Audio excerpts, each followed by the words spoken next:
So you're convinced that the YouTube algorithm hates you because you're a small channel and all of the advantages are saved for bigger creators. And I feel your pain. We see this comment multiple times a day. But on the other side of the coin, YouTube says this. We have a team that is trying to identify audiences for creators that are just getting started. So who is right? And more importantly, what can you do about it to help your small channel get discovered? Go to the YouTube homepage or feed and see if you can find a video with less than 1,000 views that's only a few days old. Then click on the channel and take a look at how many subscribers that channel has.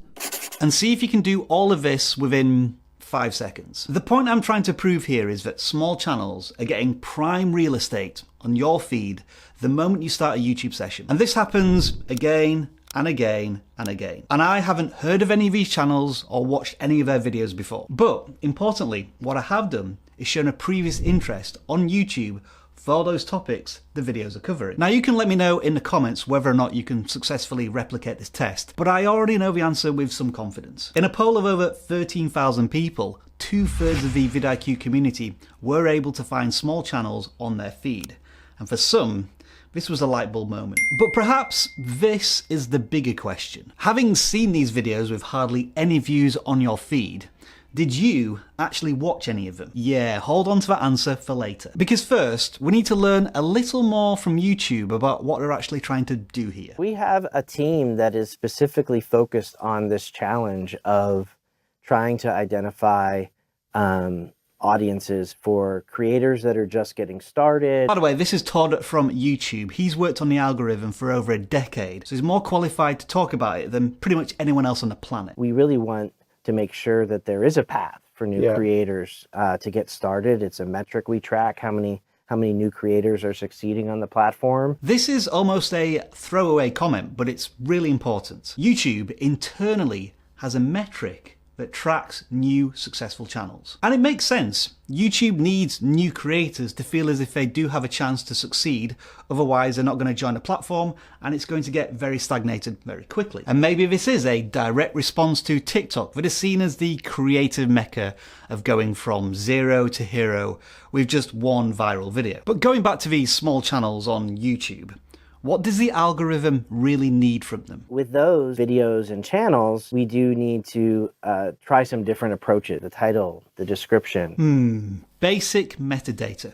It's not the first time Todd has mentioned this in conversation. When we have absolutely no behavioral data, we're going to probably rely more on the metadata, the data that we have in terms of the title and the description. But what Todd does fall short of is suggesting that you waste any of your time bothering with video tags. We do look at tags a little bit, but not as much as creators think we do. I would strongly encourage everybody to spend, 99% of their metadata time on the thumbnail and title, maybe 0.5% on that description. Yes, he said that more than 5 years ago. But you should know all of this, right? I'm not telling you anything new. However, what Todd is explaining is a common path towards discovery for small channels on YouTube. And I would say search is probably the first place for fresh videos. You upload a brand new video around Minecraft, we're going to consider that video when somebody searches for Minecraft based on the title and description. When someone searches for content on YouTube, they are literally pulling videos towards them through intent. And metadata, the title and the description, can certainly help with that intent. But it's what happens when viewers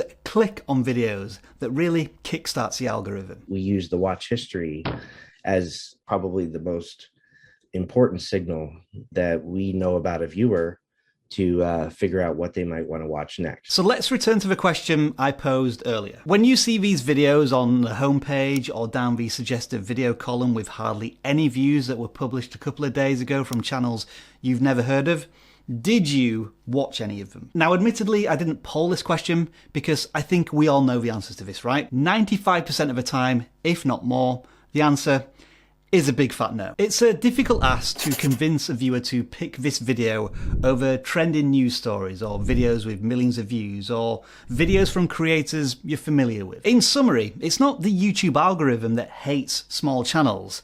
It's actually you, or at least the average viewer on YouTube. And it's not so much that they hate small channels, more that they're indifferent to them.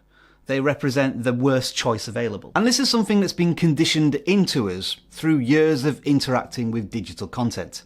And it has a name: social proof. Social proof is the idea of that a video has many views, it's going to be more likely to generate more clicks. And this is something that is unfortunate for small creators and very fortunate for large creators. This, by the way, is Mario. He worked with Mr. Beast as a strategist for years, and you might call him a YouTube data scientist. We can all look at our own behavior. We open the homepage and we see a video that seems obscure but has 3 million views. It is very tempting to click on that to see what all the fuss is about. When people are on the homepage, they are using that social proof part to make their decision. And if you have 500 views, unfortunately, you will not win against somebody with 500,000 views on the same topic. So you can admit it now, the view count on a video does influence whether or not you watch it, especially when it's from a creator you've never heard of. And if this is the case, when does social proof shift in the favour of something being clicked as opposed to being ignored? For educational content, we're looking at 10,000 views or more before that social proof really plays a role. For entertainment content, unfortunately, we're often looking at 100K plus already. It's quite significant. Education content basically means search-based content, which is another reason why small channels typically have their first viral moment on search traffic, because the barrier to social proof is lower. You also need to factor in the skill level of the competition. In sport, teams are typically divided up into leagues that represent different skill levels, resources, budget. But that's not really what happens here, is it? Basically, everyone is thrown together. The simple truth is, Mr. Beast and his team are far better at creating video content than a creator that started out 2 weeks ago with no prior YouTube experience. But they're both in the same league, the YouTube League, competing for exactly the same thing: the viewer's attention. For the same topic, it's more likely that a bigger channel will have a better video idea, a better thumbnail, a better title than a smaller channel. And so once again, on that same playing field, the homepage or feed, the bigger channel is likely to win more clicks. What I'm trying to say, quite simply, is that YouTube is hard. And through years of learning, toil and effort, these bigger channels have figured out more about YouTube than the smaller channels. We do believe that there's a lot of opportunity there with new creators coming along with new ideas all the time, and we want to help those creators be successful. The YouTube algorithm does give smaller channels the opportunities they deserve. But as you should all know by now, it's not the algorithm that matters, it's the audience. And when it comes to small channels and the value of time, the audience is very cautious with how they spend that time. So with all of this being said, here are 3 strategies to try to take advantage of the opportunities the YouTube algorithm is offering your small channel. Create a new YouTube account that's going to act as your ideal viewer. This isn't the same as your YouTube channel account. This is for research purposes. Then start watching content from the channels that inspire you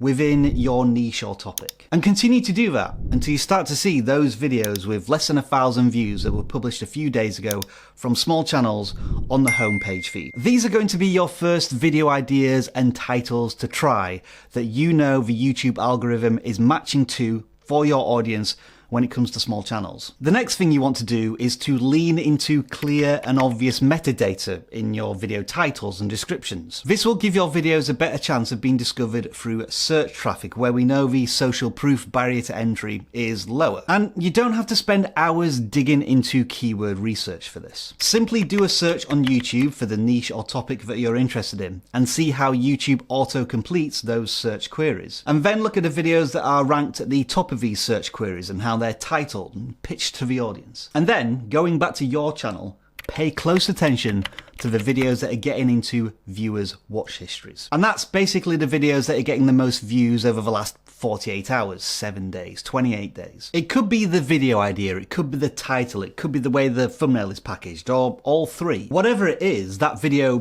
clicked with your audience and you want to replicate it. A universal truth of YouTube is that if you make a video that is performing well for your audience, don't be afraid to revisit that video idea or topic. If a video is in a viewer's watch history, then if they see a similar video from that same creator on the homepage in the future, they're more likely to click on it. And whether or not you are a small creator, but you're fascinated by the YouTube algorithm, then this is the next video you need to watch.